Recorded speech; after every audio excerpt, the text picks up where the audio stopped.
Hello and welcome back to Survive to Thrive, how to survive and thrive during this really challenging time.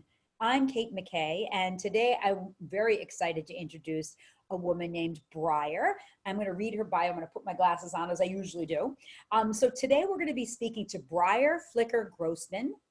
She's a doctor. She's a PhD. Mother of 9, 3 she's always known about, and wife for 32 years. Dr. Briar Flicker-Grossman has her master's degree in social work and a doctorate in psychoanalysis. She is a doula, certified childbirth educator through the Bradley method, my favorite, and teaches at the Psychoanalytic Center of California. She also has a private practice in California and teaches childbirth classes in Malibu Canyon. She's an international best-selling author of Love, Laugh, Be: How I Wound Up with 9 Amazing Kids When I Only Knew About 3, and other extraordinary true stories in the matter. And recently she received the Best of LA Award for Best Motivational Self-Help Book in 2020, which is just recently happened. She's been a public speaker and written blogs about love, being, appetite, cancer, epilepsy, and parenting. Welcome, Briar. I'm so glad to have you here. Hi. Oh my goodness. Hi. Hi. So High five. just like, Elbow wow. I know, right? Elbow bump.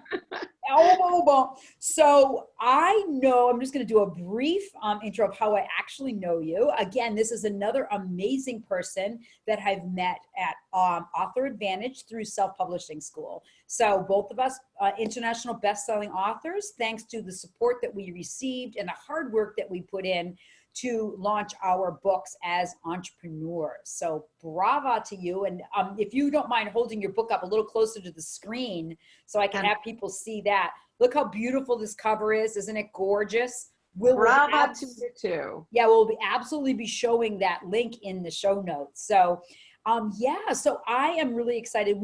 I was just talking about how we could create a whole series of things because we share so many interests and passion. So tell me, how are you doing, Briar? I've seen your pictures on Facebook, and you're living in a beautiful spot, which must be almost surreal during this time. Yeah, it's really, you almost hesitate to say it, but we're having a great time. It's a time to pull in, and I think for a lot of people that's scary. They want to stay busy, or they're so used to staying busy. And for me, yesterday I was collecting eggs with my granddaughter in the chicken coop and blowing her first dandelion, and she's 16 months, so she's very teeny and toddly.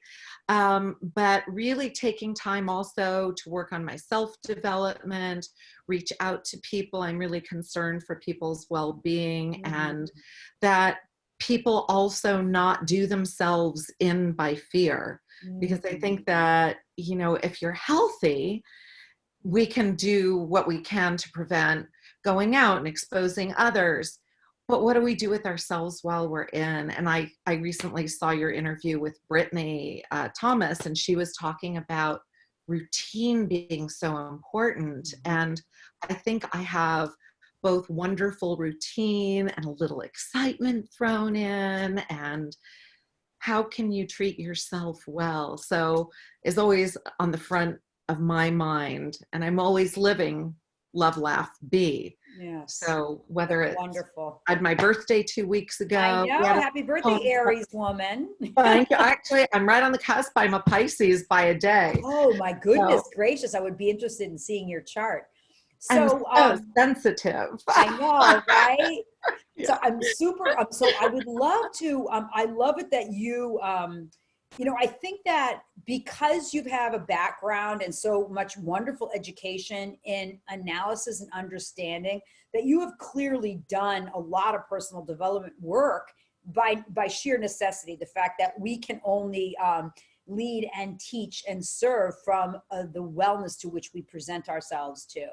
And I completely honor and respect the way you care for yourself and your family in the way that you show up in the world. It's really noble and takes a lot of courage, because people who have evolved and worked really hard on themselves, that does not come easy, people. There's a lot of painstaking work that's involved in that. And I would love for you to talk about why this time is so important and what's happening and what is your concern in regards to people and how we can help people manage that right now. That's great. Big question, but great question. Yeah, it's really interesting what you were saying about the hard work and the courage, because what I hear so much of is fear. And what courage really is being afraid and taking action anyways. It's being afraid, thinking it through, understanding it, and jumping in anyways. Jumping into what? Well, jumping into something that you dream of, something that you want, something that's meaningful, whether it's your relationship or work or gardening or physical fitness. And I'm a proponent of all of the above. So I think that right now, what I'm seeing a lot of and concerns me most is the fear that I see in my practice, calls that I get, notes that I get from people who are reading my book, how in the face of breast cancer, which I was diagnosed with 17 years ago, how have you picked yourself up and created this amazing life? And a lot of it is what you were just saying, getting to know yourself well, getting to think and be with yourself and struggle through those scary times. And the uncertainty, right? I mean, think about it, like the life or death. I think that's so much of what happens through grief and loss. That's the ability to not look at only post-traumatic syndrome, but post-traumatic transformation, and how this is an opportunity for us to heal. And then from the healing, be our highest and best selves. Oh, for sure. I look at my cancer as having been a perverse benefit. It's not that I would ever want to have cancer again, but I got really cute short hair out of it. That was a perverse benefit, right? But also, one of the chapters in my book, I talk about how confronted by fear I was. And I remember going to my wellness group at the cancer center and talking to my husband, my parents, about what was I terrified of? I don't know. Well, what are you terrified of? And I actually have a bonus handout that sort of would take your viewers and listeners through these steps as well. And it's free. Anybody can have it. But the idea is to look at what you're really afraid of. And on the first level, it's like, well, I have cancer. And well, what about cancer? What we boiled it down to, and I think this is the root of most, if not all fear, was death. And then the question, because we don't do death well in this culture, is why am I afraid of death? Now, is it death or is it dying? Well, what I got to was it wasn't death. In my world, what I believe, and everybody has their own beliefs about this, I think you die, they throw dirt in your face, and that's the end of it. So in my paradigm, I'm not around to suffer or not be well. Now what are you afraid of? Dying. The suffering of dying, the leaving my children behind, not being done. Well, now I have 3 identified issues that I could actually work with, to spend time with my kids, to make sure I have no regrets, to address each concern and love every moment we have, because that's all we have is this moment. The moment we had when we started this show, that's gone. The moment tomorrow, well, we may have it, we may not. So where I sit now, do I want to die? No.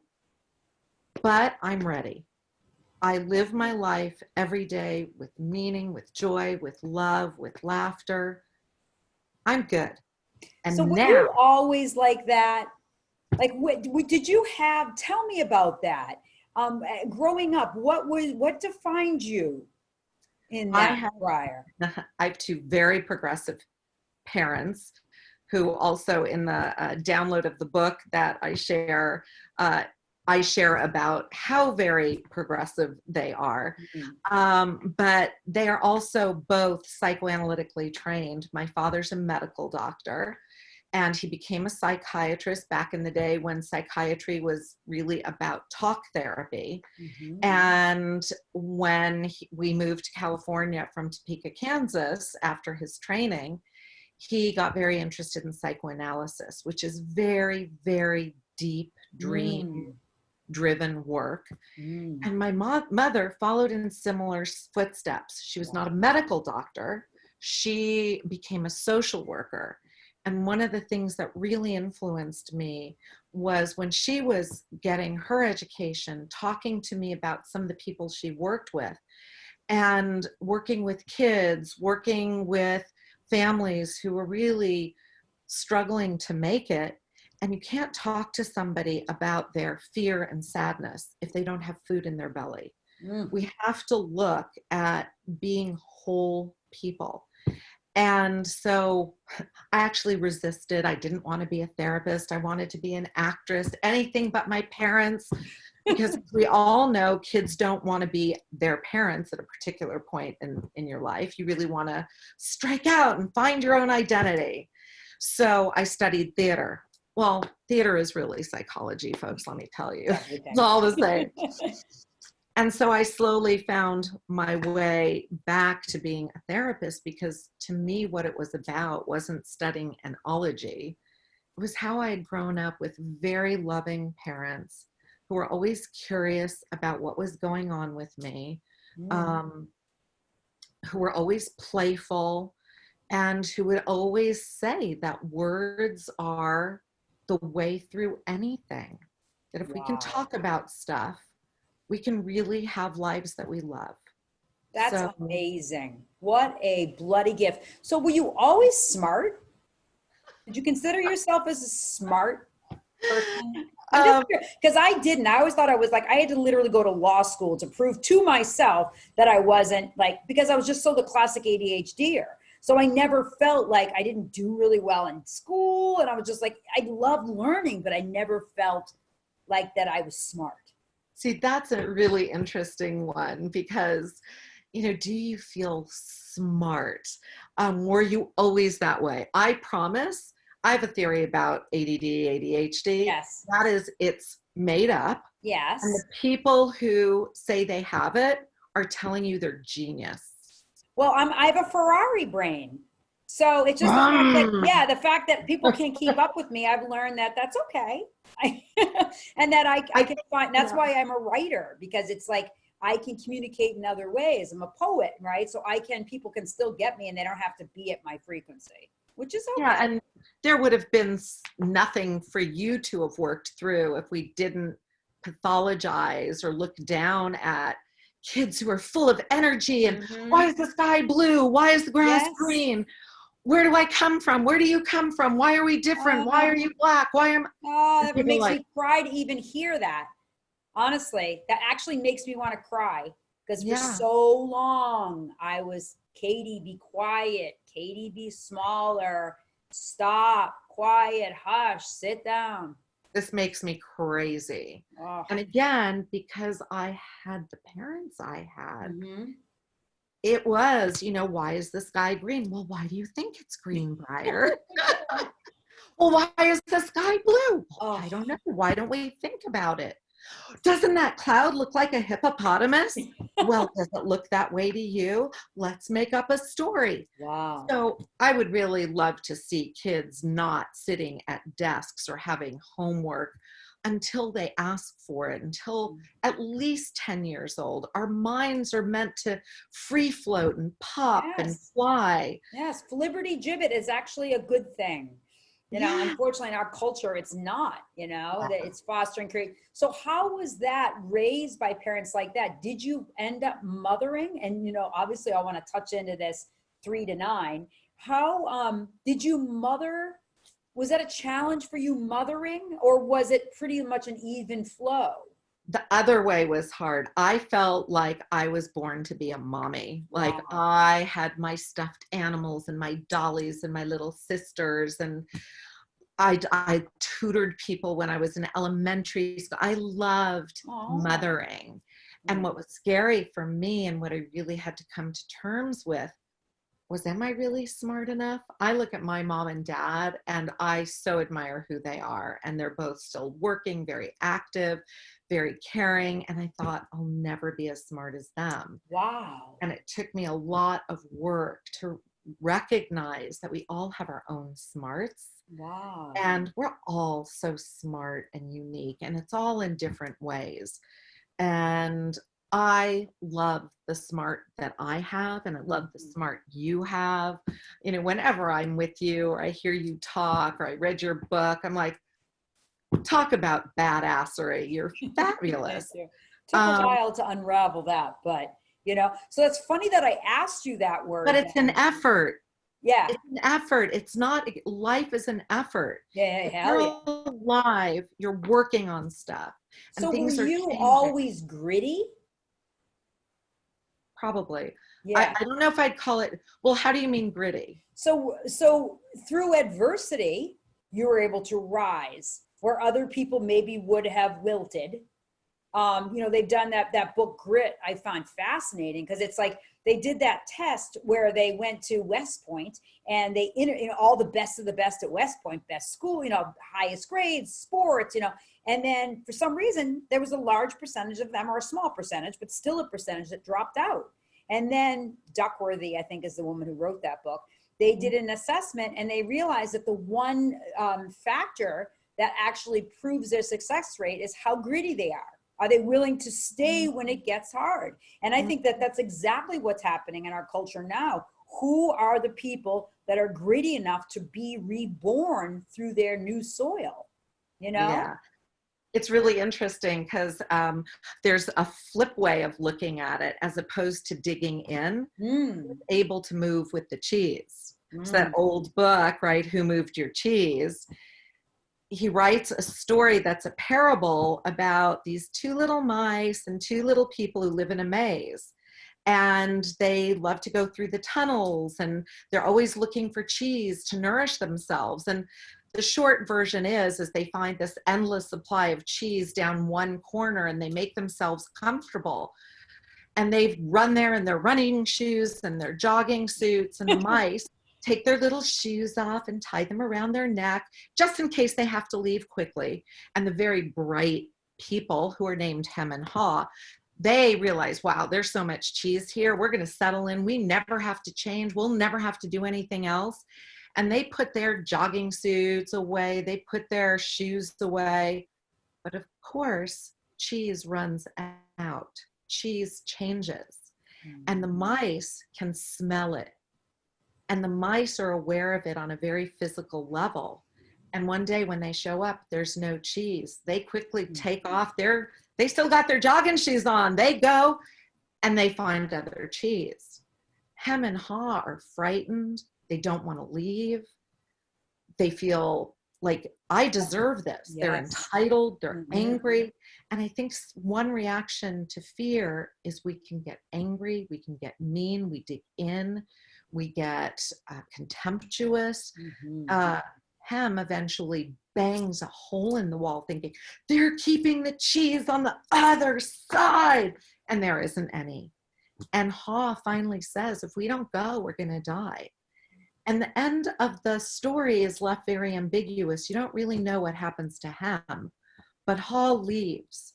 And as he goes along, he leaves writing on the walls in case his friend should leave so he can find his way.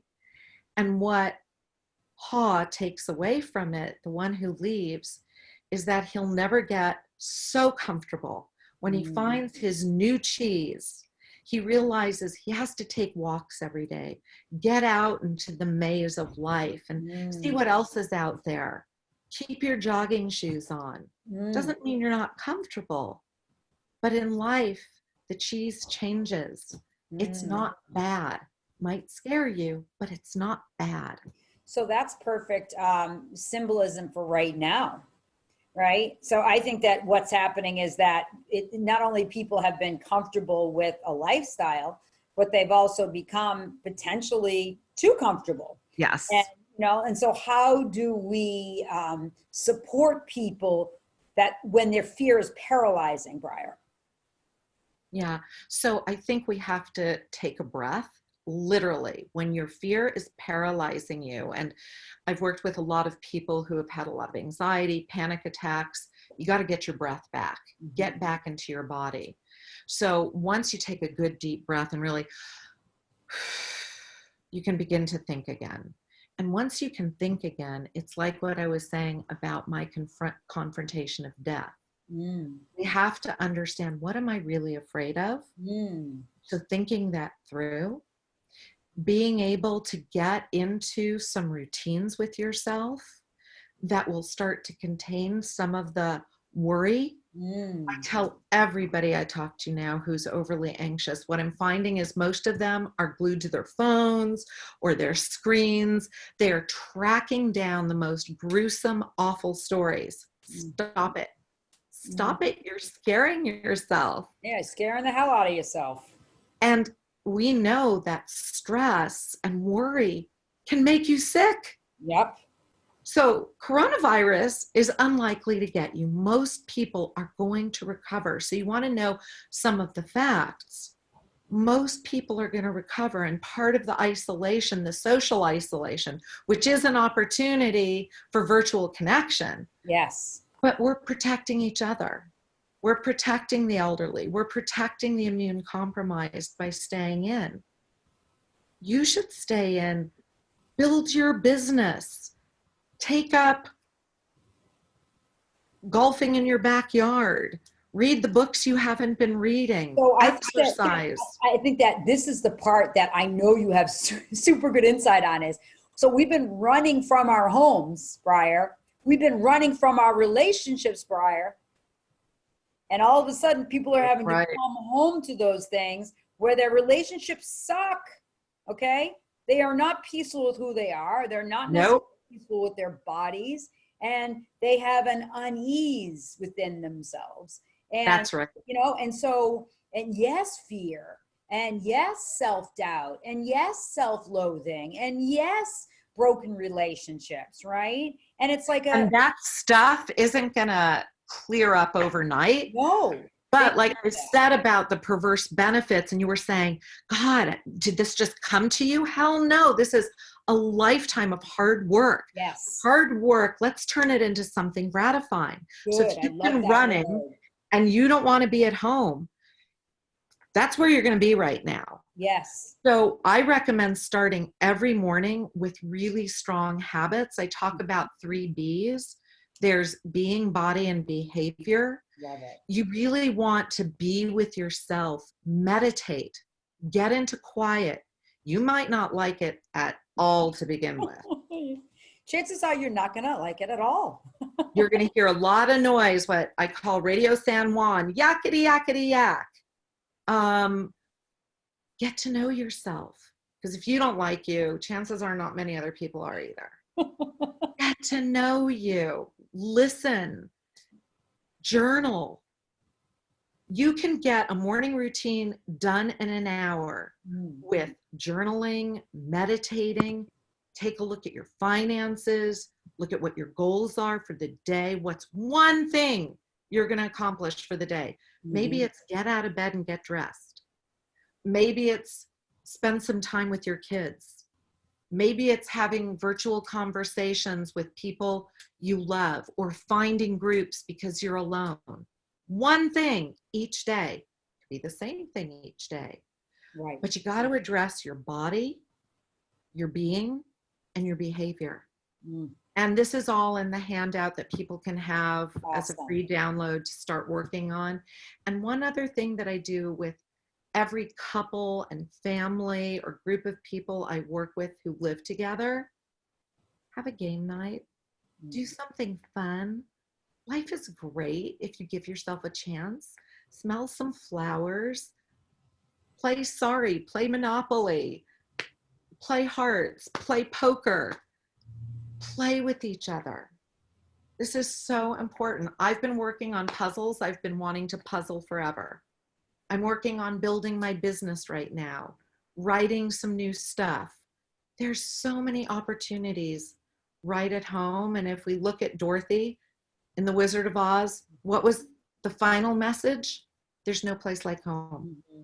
If you Amen. spend your whole life running and looking everywhere else, I'm sorry to say, it's likely you will live with regret.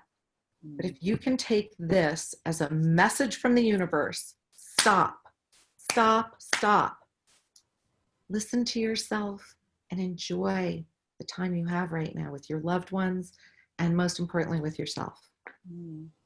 So I think that's Awesome. crucial. So how do you, or how have you found a balance between your self-care and your career and your marriage? That takes something.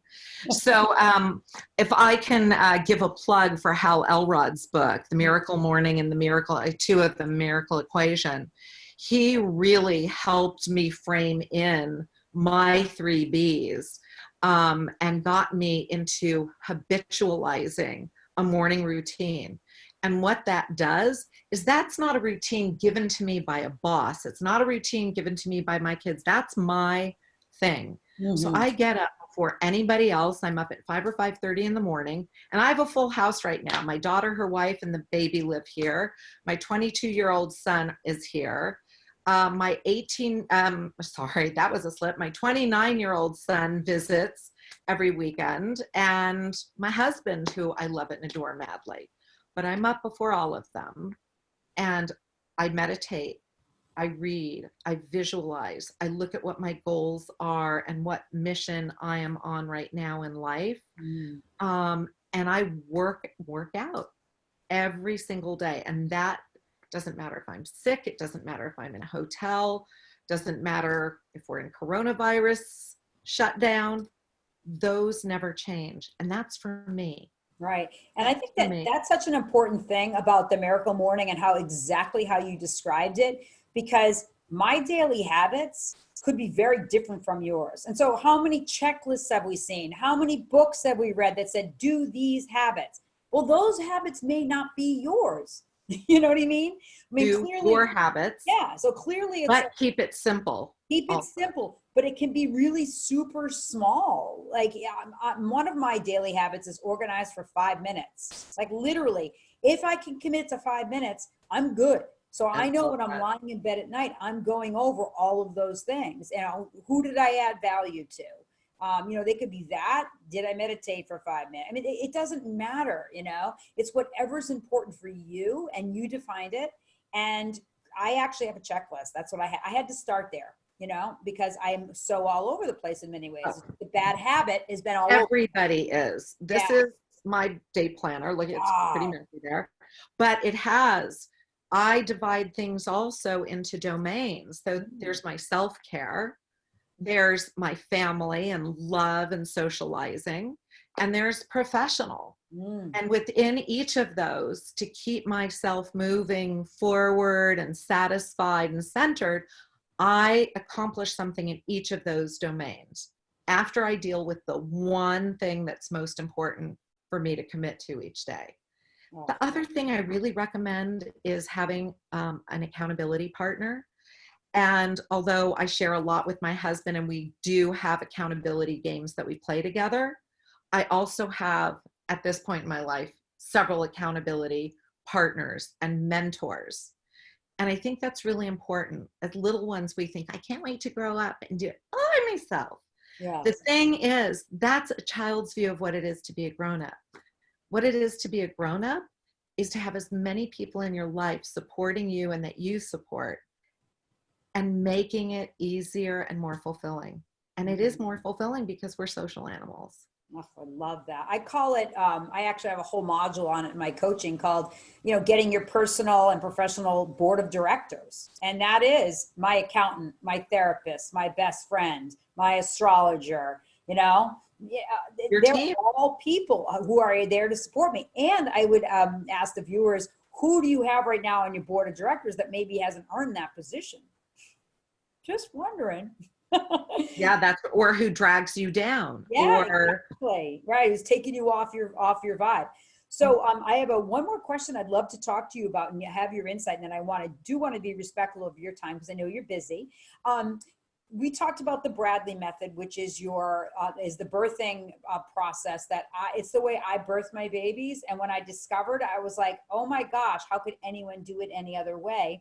And there's one piece of it that I absolutely love that I usually just share with new moms. And I said, if you remember nothing else, just remember the mother cat.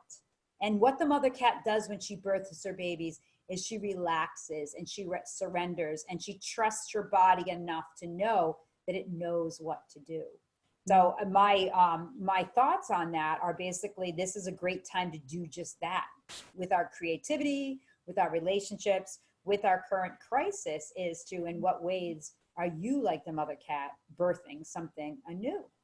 Yeah, absolutely. I mean, for me, I didn't have the Bradley method available to me with my first birth, and it was really, really difficult.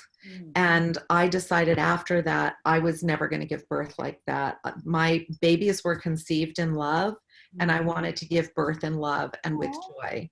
And when I found the Bradley method and saw how it focused on being a couple and having my husband, my partner as my coach, and us really working together on my nutrition, my fitness, my awareness, my relaxation, so I could be a cat, that when I went into labor, and it's not called labor for nothing, it's hard work. And that's kind of thematic to what we're talking about. You don't get something for nothing. Yeah, it's work. Yes. And with my second two babies, it was so joyous and so amazing. And I go with women into labor and delivery. And my daughter had her first baby here at my house 15 months ago. And at one point I was videotaping her, and we were in our hot tub, our jacuzzi, and we had turned the temperature down so it was safe and made it baby safe. And we're in there and she's just breathing and we're chatting in between between contractions. And I said, honey, are you suffering? And she started to laugh. She said, Mom, I'm not suffering. Why are you asking me? I said, but you're in labor, right? Aren't you supposed to suffer? And just about until she was ready to push, she kept going, am I in labor? Because, you know, when you're really present to what's happening inside of you, and you're willing to go through the hard work, what you get is pleasure. And her birth was extraordinary. But you're right. It is about where and how we can take the pleasure into each moment. Take a breath and do what we were born to do, which is live and give life. Writing a book is giving life. Teaching a class, it's giving life. Cooking a meal for your family, going to the office every day and providing for your family. That's all about creation and nurturing. That's what we need to focus on, I think. I agree and again, we're at this place in time with all the unknowns, that there is a time, you know, we don't never ever know when we birth our baby what our babies are going to be. And we don't know what tomorrow will bring. You know what's great about coronavirus is the fact that it's putting in our face what everybody needs to know over the course of a lifetime. When people go through thinking, I'll get to it someday. One day, someday's not a day on the calendar. No, sure isn't. Kind of precious. If you get one thing out of this coronavirus, I really hope it's not fear. And what I hope you get is that every moment is incredible. This moment is the most important moment of your life. It's the only one you have. Right, exactly. And savor it. This is the best day of my life. Isn't that awesome? Yeah, so exactly. Oh my gosh. Briar, thank you so much for bringing such beauty. And when I see you and I hear you, you are such a fountain of joy, and it just exudes from you. And what an honor to be able to be on this call, sharing this depth of intimacy from coast to coast. I love you, Kate. You're so just blessed. Thank you so much for doing this. It's Thank awesome. you. Yeah. And thank you so much, viewers, for tuning in again to Survive to Thrive. I will be sharing all of Briar's contact information in the show notes. Thank you and be well, everyone. And we'll see you soon. Bye.